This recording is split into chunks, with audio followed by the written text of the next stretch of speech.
Hello বন্ধুরা, সবাই কেমন আছো? মামন উইথ ডোডো চ্যানেলের নতুন একটা ব্লগে তোমাদের সবাইকে ওয়েলকাম। তোমরা সবাই জানো ডোডোর এখন খুব শরীর খারাপ, তবে ওর সাথে আমারও এখন শরীর খারাপ হয়ে গেছে। ঠান্ডা লেগে গলাটা বসে গেছে, কথা বলতে পারছি না।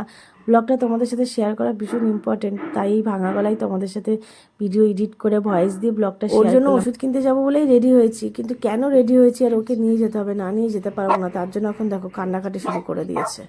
ওষুধ আনতে যাচ্ছি, ওষুধ চল, ওষুধ আনতে যাচ্ছি, চলে আসবে, চলে চলে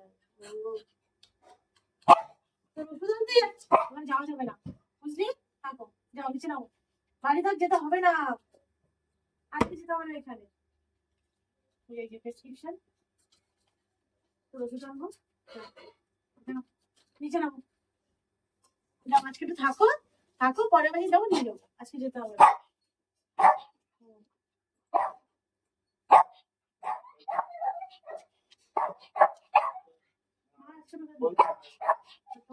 কি হচ্ছে?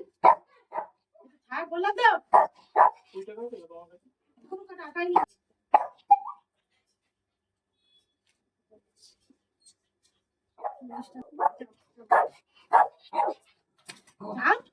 তোর ওষুধটা নিয়ে আসি, তোর ওষুধটা নিয়ে আসি, জ্বালাবে মা, কাঁদবে।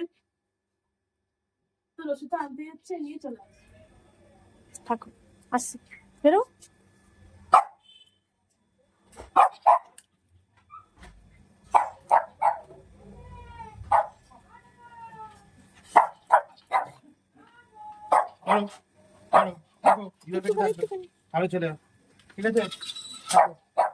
এক্ষুনি চলে আসবো আমরা, তোমারই ওষুধ আনতে যাচ্ছি ডোডো, তোমারই ওষুধ আনতে যাচ্ছি, একটু ওয়েট করো, এক্ষুনি চলে আসবো, থাকো। ডোডো কিনে ডাক্তারের কাছে গেলাম, তো ডাক্তার ওর যে ওষুধগুলো দিয়েছে টোটাল একটা এস্টিমেট আছে প্রায় 6,000 টাকার কাছাকাছি। তো সেই জন্য আজকে আমরা যাচ্ছি একটু বড় বাজারে, মানে কলকাতা বড় বাজার, মহামায়া ফার্মাসি, ওখানে মহামায়া পেট ফার্মাসি, ওখানেই হচ্ছে তোমার মানে পেটসদের সমস্ত রকম ওষুধ পাওয়া যায়, তো একটু ডিসকাউন্টও বেশি পাওয়া যায়, তো সেই জন্য ওখানেই যাচ্ছি। এখন এখন বাজে দুপুর 1:30। ওদিকে ডোডো তো কান্নাকাটি শুরু করে দিয়েছে, কারণ ওর পাপা রেডি হয়ে কোথাও বেরোলে ওর কিচ্ছু যায় আসে না।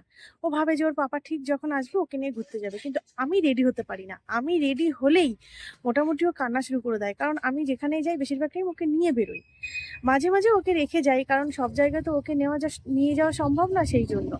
তো সুমন চলে এসেছে, চলো বেরোই। জানো তো, আমরা সবাই পাড়া থেকে বেরিয়ে বাইপাসে উঠেছি, আর মা ফ্লাইওভারে ওঠার মুখে একদম একটা এত বড় অ্যাক্সিডেন্ট হয়েছে, দেখো তোমরা।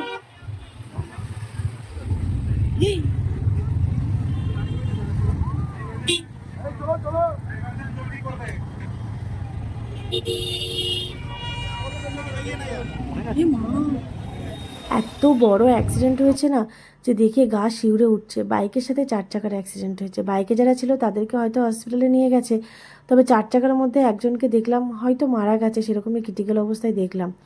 মানে দেখে না ভয় লাগছে এত, যে ইচ্ছা করছে না আর। মা ফ্লাইওভারের রুটের সামনের দিকে এগিয়ে আমরা বড়বাজারে আসি, মনে হচ্ছে বাড়ি রিটার্ন চলে যাই, কিন্তু ডোডোর যেহেতু শরীর খারাপ, তাই ওষুধগুলো কেনার জন্য আমাদেরকে যেতেই হবে। সবাইকে বলছি, বি কেয়ারফুল, যখনই মা ফ্লাইওভারের উপরে উঠবে সাবধানে গাড়ি চালাবে প্লিজ। তো ভিডিও করতে দিচ্ছিল না কলকাতা পুলিশ, আর দাঁড়াতে তো দিচ্ছেই না কাউকে, তার মধ্যেও আমি একটুখানি ভিডিও করে তোমাদের সাথে শেয়ার করলাম। তারপরে রাস্তায় আজকে প্রচুর জ্যাম ছিল, কোনো রকমে গাড়িটা চালিয়ে এলাম, পোদ্দার কোটে গাড়ি পার্কিং করে এখন বড়বাজারের ভেতরে ঢুকলাম। মহামায়া পেট ফার্মাসিতে ঢুকে দেখি বিশাল ভিড়। তো যুদ্ধ করে সুমন দোকানের ভেতরে ঢুকলো ঠিকই, তবে সব ওষুধ পাইনি, কয়েকটা ওষুধ পেয়েছে। আর মেন যে ওষুধ ডোডোর লিভারের ওষুধ, সেটাই পেলাম না, ওটার জন্য এখন আবার সেই সল্টলেক মিরাজ ফার্মাসিতে যেতে হবে। আসার সময় না মা বলে দিয়েছিল কয়েকটা ফুলের টব কিনতে, মা গাছ লাগাতে ভীষণ ভালোবাসে তো তাই। কিন্তু এখানে ফুলের টবগুলোর এত দাম চাইছে, মাকে ফোন করে বলতেই মা বলল পাড়াতে একজন আসে টব বিক্রি করতে, ওনার কাছে ওর থেকে কম দাম আরও ভালো জিনিস, তাই বড় বাজার থেকে বয়ে নিয়ে আর যেতে হবে না, মা বাড়ি থেকেই কিনে নেবে, সেই জন্য আর আমরা নিইনি, শুধু একটু দেখে দাম জিজ্ঞাসা করে সত্যি কথা বলতে রেখে চলে এসেছি। তারপরে যখন বড় বাজার থেকে বেরোচ্ছি তখন প্রায় সন্ধ্যা হয়েই গেছে, লাইট মার্কেটের মধ্যে দিয়ে আসতে হয়, তো ওখানে দোকানে না সব লাইটগুলো জ্বালিয়ে দিয়েছিল, এত কিউট লাগছিল না, তাই তোমাদের সাথে একটু ভিডিও করে শেয়ার করলাম। মিরাজে সেই বড় বাজার মহামায়া ঘুরে এলাম, ওখানে তো সব ওষুধ পাইনি, তো কয়েকটা ওষুধ পেয়েছি, আর বাকি ওষুধগুলো এখন মিরাজ থেকেই নেবো। মিরাজ মানে বুঝতে পারছো, সেই সল্ট লেকে, যেখানে আমি ডোডোর জন্য ডাক্তার দেখাতে আসি, salt lake animal health centre, ঠিক ওর অপোজিট সাইডেই বিরাজ। বড় বাজার থেকে সল্ট লেক কিন্তু অনেক দূর, শুধুমাত্র একটা ওষুধ নেওয়ার জন্য আমরা এখানে এসেছি জানো তো। সেই দুপুর বেরিয়েছি আর এখন বাজে 5টা, পুরো সন্ধ্যা হয়ে গেছে, দেখতেই পাচ্ছ। এখনো বাড়িতে যেতে পারিনি, দুপুর আজকে কিছু খাওয়া দাওয়াও হয়নি। এখন বাড়িতে যাবো, তারপরে দেখছি কিছু খাওয়া যায় কি। সুমন বলছিল না বাইরে থেকে কিছু খেয়ে নি, বাট আমি পুরো সন্ধ্যা হয়ে গেছে, তারপরে এখন অফিস টাইম। রাস্তায় প্রচুর জ্যাম হচ্ছে জানো তো। আর ডোডোর জন্য যাওয়ার পথে দুটো সুগার ফ্রি মিষ্টি নিয়ে যাব, সেই জন্যই মিষ্টির দোকানে ঢুকেছি, ওকে গিয়ে খাইয়ে দেবো। খেয়ে নিল, খেয়ে নিল, কি খাচ্ছে! ইস, খেয়ে নিয়েছে রে। সেই নোংরা খেয়ে নিলি বল, সেই নোংরা খেয়ে নিলে। চল চল চল, এবারে না ওষুধ এনে এনে পাগল হয়ে যাচ্ছি, আর তুই শুধু শুধু নোংরা খাচ্ছিস। চল এদিকে, চল চল চল, যেতে বলেছি, ঘরে যেতে বলেছি। একটুও মারিনি কিন্তু ডোডোকে, অথচ ঝগড়া করছে দেখো। বাবু ডাকছে, বাবু ডাকছে, যা যা।